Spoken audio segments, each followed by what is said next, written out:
Hello interwebs, it's Tuesday, that means it's Mike with another video. First, I just want to talk about Tuesday really briefly. Monday has a bad rap, but I think it's Tuesday that is actually the worst day of the week. Long weekends usually fall on Monday. Then what do you got? You got a Tuesday after that. So it's like a Monday-Tuesday combo. Terrible. What I really wanted to talk about was a couple of movies we saw recently.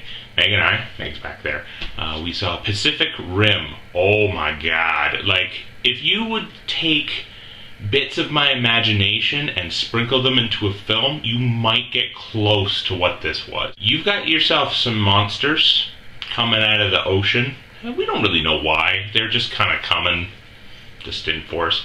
Godzilla-esque. So, not to infringe on that particular copyright, but these large monsters, scaly claws, ripping faces, goodness. And then you've got the good guys with their robots punching them in the face. Let me tell you, I thought this might get old. I saw the preview like not 2 years ago, but like a year and a half ago, and I thought, that's gonna be the one to watch. The trailer had a robot arm coming back, rocket punch right into the monster's face. You had me at rocket punch. The acting was there, apparently. The guy from Sons of Anarchy was in it. I don't know his name. I'll probably insert it over here or here. He's an alright actor, I guess. Nobody really that famous in the film, but it was so good to not detract from the special effects. Now, this is one that you should see in 3D if you're not planning on doing it or can't anymore. It sucks to be you. I really liked it. Meg really liked it too. Definitely worth a watch. The other one we saw was the Wolverine. This one was a bit of a mixed kettle of fish. Meg really enjoyed it because, you know, Hugh Jackman's topless for like 98% of this film.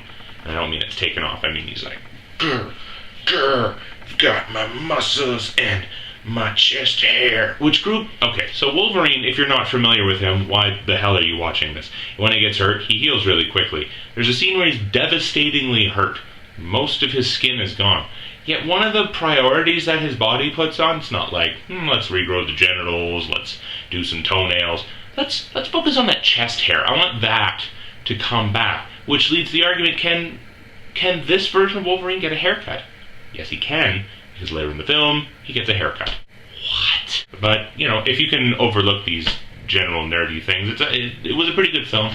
Clipped along at a good pace. Very different from the comics, so if you can put that, you know, if you've watched any of the other X-Men films, you can probably do that pretty well. To suspend your disbelief and take it as a whole different entity unto itself. There's a lot of time spent in Japan, which Wolverine's a big fan of in the comics. There's a lot dealing with a lot of his past.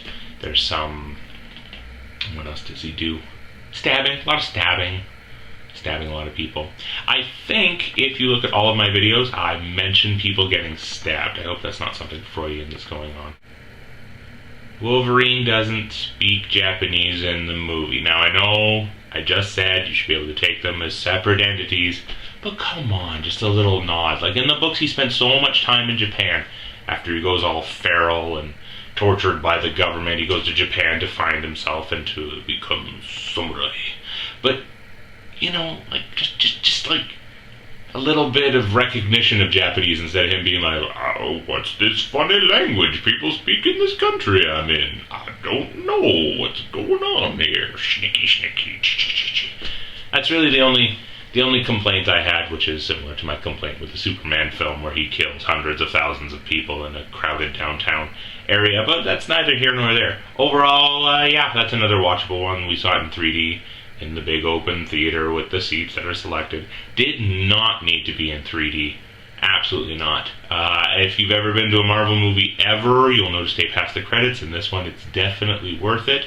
You might get a little bit of a preview on the next film that's coming out, Days of Future Past, where things happen in the future and in the past.